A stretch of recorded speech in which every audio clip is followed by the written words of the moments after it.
नमस्कार साथियों, स्वागत है आप सभी का बातें बाजार की पर। मैं हूं अंकित अवस्थी। चर्चा महंगाई की, क्योंकि आम जन जिस खाद्य पदार्थ को खाता है, बीते 5 महीने में उसके खाने योग्य पदार्थ की कीमतों में या खाने वाले जो पदार्थ योग्य हैं, उन वस्तुओं की 99% वस्तुओं की कीमत 99% कीमतों वस्तुओं की कीमतों में इजाफा हुआ है। अंदाजा इससे लगाइए, बीते 5 सालों में दाल औसत 5 रुपए महीने महंगी और तेल औसत 8 रुपए लीटर महंगा हो गया है।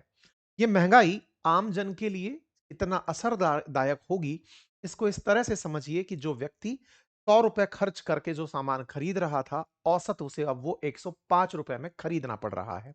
इसका मतलब अगर आपकी कमाई नहीं बढ़ी और उसकी एवज में खर्च अगर बढ़ने लग गए हैं, तो ये अपने आप में देश की जीडीपी के लिए नुकसानदायक होता है। महंगाई बढ़ना देश के विकास के लिए असरकारक होता है। ऐसे में सबसे बड़ा सवाल इस बात पर कि आने वाले समय में कंज्यूमर प्राइस इंडेक्स, जो कि सालाना दर पर नोटिस किया जाता है, उसका 5 महीने में ही 4.5% के आसपास बढ़ जाना कितना असर डालेगा।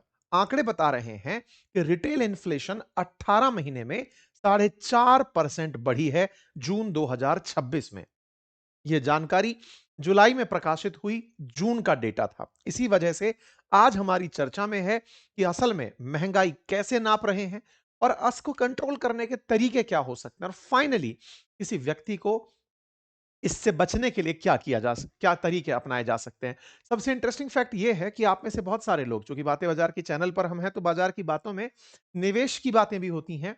तो असल में अगर कोई व्यक्ति जितना कमा रहा था और 5 महीने में उसकी तनख्वाह में काफी इजाफा नहीं हुआ है, तो इस महंगाई से वो बचने के लिए क्या तरीके अपनाए, उसकी सेविंग्स को वो किस तरह से आगे बढ़ाए, ताकि वो इस महंगाई को चुनौती दे सके। आसान भाषा में, अगर आप महंगाई के साथ-साथ अपने बचत को ब्याज के आधार पर रिटर्न नहीं पा रहे हैं, अगर बाजार जिस तरह से अभी बिहेव कर रहा है, अंतर्राष्ट्रीय स्थितियों के बदलने से जिस तरह से इन्वेस्टमेंट के ऊपर बेहतर रिटर्न नहीं आ रहे हैं, तो और क्या विकल्प ऐसे हो सकते हैं जिन्हें निवेश के विकल्प में चूज किया जाए, ताकि महंगाई को काउंटर किया जा सके।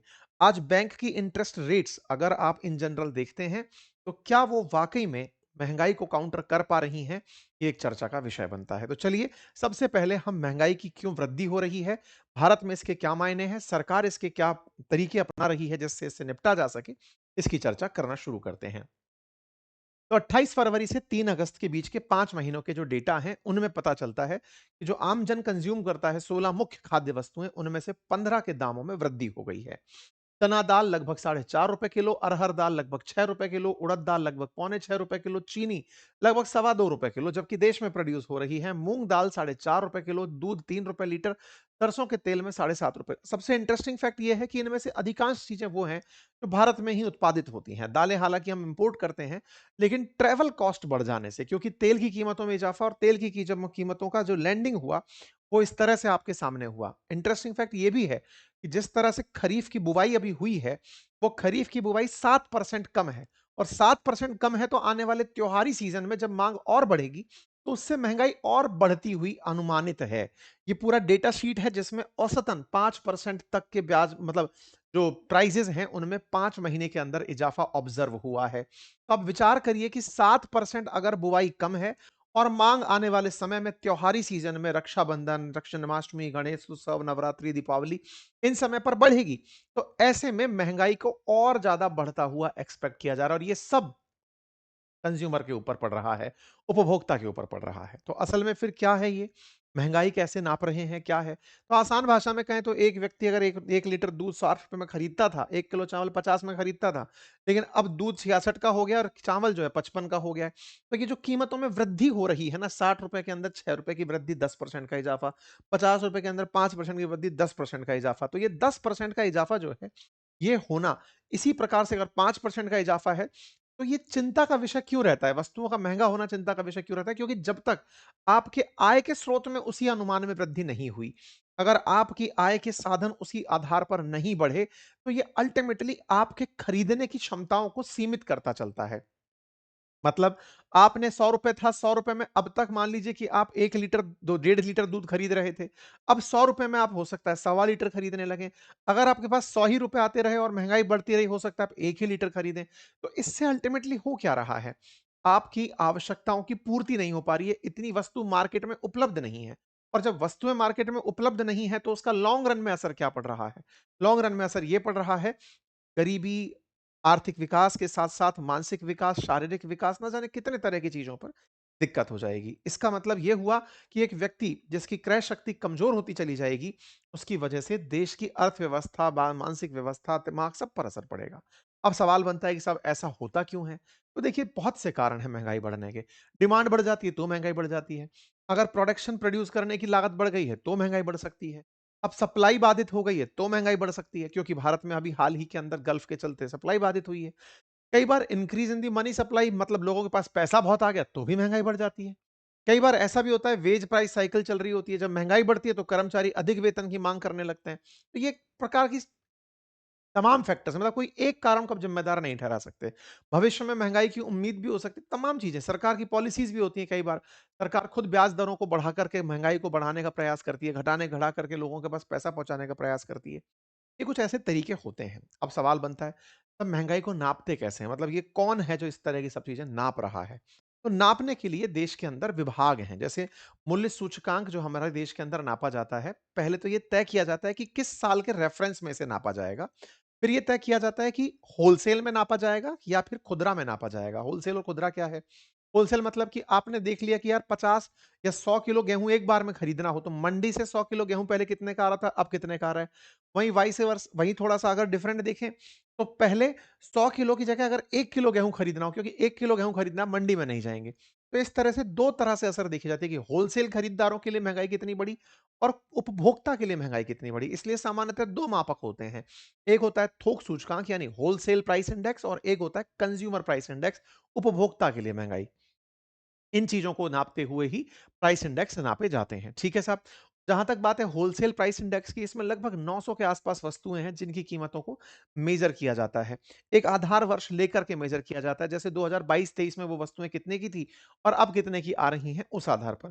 ठीक इसी प्रकार से कंज़्यूमर के केस में भी वस्तु और सर्विसेज़ दोनों की कीमत में हुआ मूल्य इज़ाफ़ा देखा जाता है और इनको देख कर के फिर नापा जाता है कि भई किस प्रकार से ये लैंड हो रही हैं। डब्ल्यूपीआई और सीपीआई दोनों में बस खास अंतर जो सबसे बड़ा है, एक तो जब सीपीआई की आप बात कर रहे होते हो तो इंडिविजुअल को लेकर बात कर रहे होते हो। होलसेल में आप माल एक साथ इकट्ठा जाता है उसकी बात कर रहे होते हो। दूसरी बड़ी बात, सीपीआई के अंदर आप सर्विसेज़ की कीमत भी नापते हैं। होलसेल में सर्विसेज़ की कीमत नहीं जान उन उनकी अंदर वृद्धि नहीं नापी जाती है। ठीक है साहब? भारतीय रिज़र्व बैंक अपनी मॉनेटरी पॉलिसी से ये तय करती है कि जो रिटेल प्राइसेज़ है, रिटेल इन्फ्लेशन है, कंज्यूमर प्राइस है, वो ज़्यादा ना बढ़े, उसको रोकने के लिए 4 से लेके 6% तक का एक रेंज बनाया हुआ है कि इतनी ही महँगाई बढ़नी चाहिए। मॉनेटरी पॉलिसी कमेटी तय करती है कि 4 प्लस माइनस 2, यानी कि देश की महँगाई बढ़े तो 2 से लेके 6% ही बढ़े। तो क्या अभी उसी रेंज में है? है। लेकिन बीते 5 महीने में ही 4.5% बढ़ गया है, तो कहीं ऐसा ना हो कि ये 6% का जो हमने सोचा हुआ मतलब एरिया है, उसको क्रॉस कर जाए, इसलिए ये अपने आप में बड़ा सवाल बनकर आ रहा है। ठीक है साहब? अच्छा, फिर सवाल बनता है कि साहब एक और महँगाई नापने का तरीका है जीडीपी डिफ्लेटर। जीडीपी डिफ्लेटर बोले तो जीडीपी में क्या होता है? जीडीपी है क्या? एक देश की सीमा के भीतर पैदा की गई गुड्स और वस्तुएँ हैं जो हैं, यानी सामान और सेवाएँ जो हैं, उन सामान और सेवाओं के मूल्य में हुआ परिवर्तन, कीमतों में हुआ बदलाव। वो सॉरी, जीडीपी क्या है? सीमा रेखा के अंदर पैदा हुई जो वस्तु और सेवा हैं, उनकी कीमत। अब उनकी कीमतों में कितना अंतर आ रहा है, दैट इज़ डिफ्लेटर। मतलब अगर आपने ये देखा कि साहब किसी देश की अर्थव्यवस्था की सीमा में आपने वस्तुएँ और सर्विसेज़ उत्पादित की, मान लीजिए वो 1000 करोड़ की थी। अब 1000 करोड़ की एक नॉमिनल जीडीपी है और एक रियल है, यानी कि आधार वर्ष के साथ है और एक आज के आधार पर है। तो इन दोनों के अंदर किस प्रकार से कीमतों में वृद्धि होती है, तो GDP deflator nominal minus real, यानी कि वो जिसको आप आज कह रहे हैं, मान लीजिए आज की कीमत के आधार पर ₹100 किलो दूध मान रखा है, 100 किलो दूध की कीमत आपने एक्स वाई जेड कुछ भी मान ली, और एक आधार वर्ष के आधार पर, यानी कि मान लीजिए आधार वर्ष 2020 ही चल रहा है, तो 2020 के ऊपर आपने देखा कि ₹100 लीटर दूध था नहीं साहब, उस समय ₹60 लीटर था।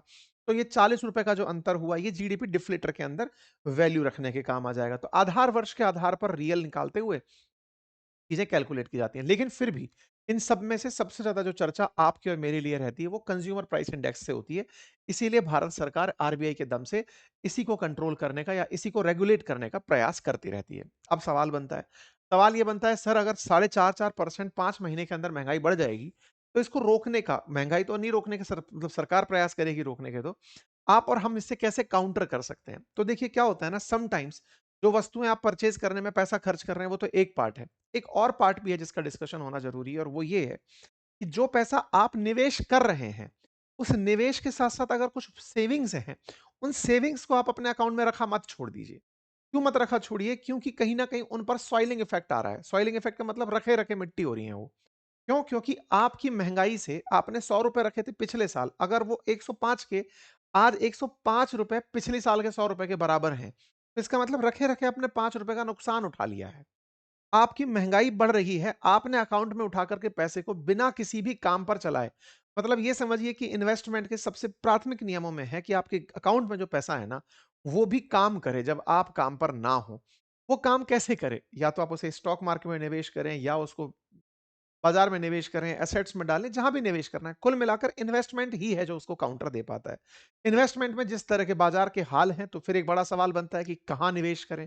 तो तमाम उपलब्ध विकल्पों में मैं आपके सामने एक एफडी का विकल्प हमेशा कई बार साझा करता हूँ, उनको फिर से आपको याद दिला देता हूँ कि बाजार के अंदर महँगाई को अगर बैंक के अंदर एफडी काउंटर कर पा रही है, ब्याज के बावजूद भी और इनकम टैक्स के बावजूद भी, तो आप उसको एक अच्छे विकल्प के रूप में समयबद्ध तरीके से नोटिस कर सकते हैं।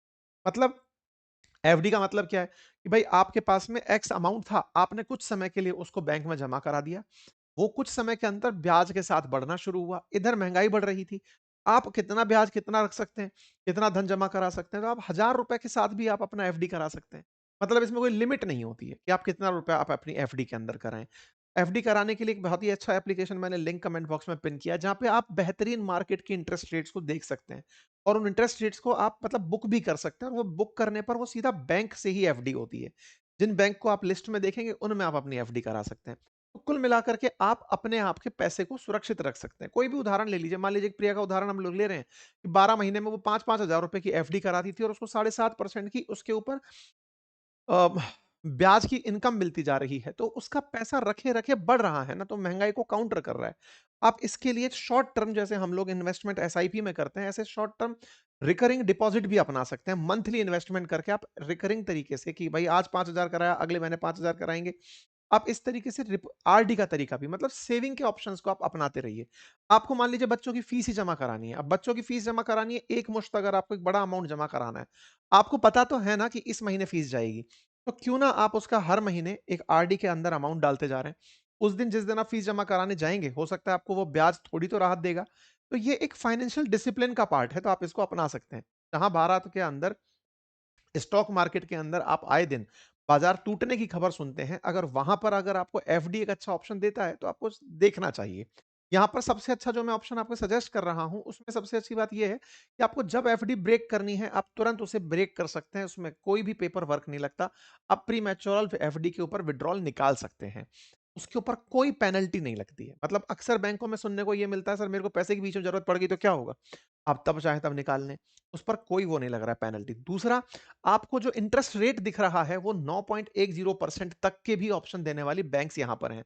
आप जाकर बैंक्स को कंपेयर कर सकते हैं। आप हर 3 महीने में आप एफडी मैच्योर होने का ऑप्शन ले सकते हैं। ये सारी चीजें आपको स्टेबल मनी ऐप पर मिलती हैं। आप यहां पर जाकर के अपने लिए एफडी, आरडी के ऑप्शंस बुक कर सकते हैं। अब सवाल ये बनता है सर मैंने किसी ऐसी बैंक में जमा करा दिया है, तो यहाँ पे बैंक के बहुत सारे ऑप्शंस हैं। आप देखिए कितनी सारी बैंक्स हैं जो आपके सामने एफडी के ऑप्शंस दे रही हैं किस-किस ब्याज पर। अब सवाल बनता है कि मैं किसी बैंक में अगर मान लीजिए जैसे ये 8.25% का एफडी का ब्याज दिख रहा है, अगर आपने इसको उठा करके बुक कर दिया, तो मेरी सुरक्षा क्या है कि मेरा पैसा पैसा सेफ है? तो पहला तो भारत के अंदर जो डीआईसीजीसी है, भारत सरकार का होली ऑन बॉडी जो है, वो ऑलरेडी 5 लाख रुपए तक का इंश्योरेंस देकर चलती है। यानी कि 5 लाख रुपए तक की जो आपकी एफडीज़ हैं, अगर कोई भी बैंक फेल मारती है, तो इस इंश्योरेंस पॉलिसी के तहत यानी कि सिक्योरिटी के तहत वो पैसा वापस आता है। ये पॉलिसी नहीं है असल में, सरकार की तरफ से वो एक गारंटी सी समझिए कि इतना पैसा आपको वापस मिल जाएगा। तो कुल मिलाकर के आप इन ऑप्शंस को चूज़ कर सकते हैं। ये अच्छे इन्वेस्टमेंट के ऑप्शंस हैं। इसके लिए आपकी जो पैसा है वो सीधा बैंक में जाता है और इस बैंक अकाउंट को खोलने की भी आपको ज़रूरत नहीं पड़ती, सीधा आप स्टेबल मनी से जाकर उसे ऑपरेट कर सकते हो, ठीक है? ये स्मॉल बैंक फाइनेंशियल बैंक्स हैं जो कि आरबीआई रेगुलेटेड होती हैं, जिनमें से आपके सामने मैंने सूर्योदय बैंक हो, उज्जवल बैंक हो, आप इनके सामने ऑप्शंस देख रहे हैं, ठीक है साहब? चलिए, तो जो मैंने स्टेबल मनी ऐप आपको बताया, उसका लिंक कमेंट बॉक्स में आप अपने लिए इन्वेस्टमेंट का ऑप्शन देख सकते हैं। अब सवाल है कि सरकार इससे कैसे निपटती है?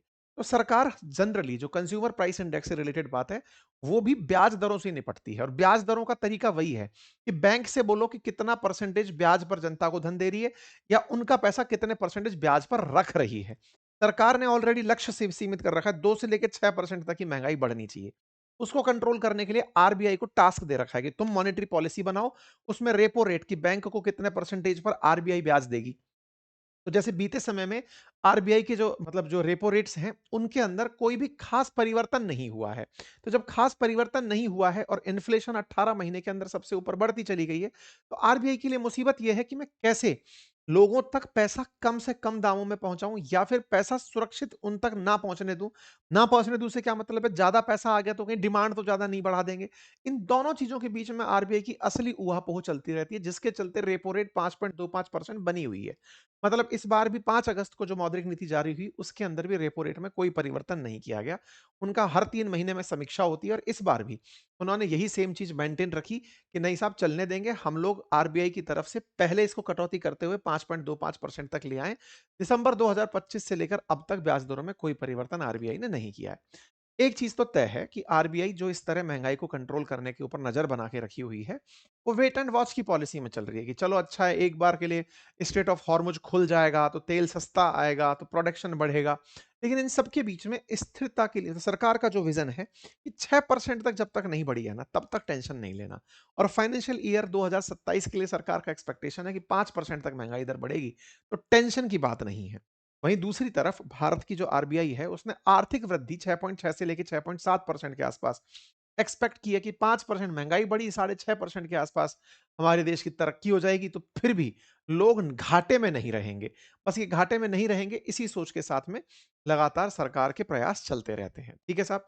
बाकी मैंने आपके सामने निवेश का एक विकल्प दे दिया है, आप उसे चेक करिए और make your own decision. Thank you.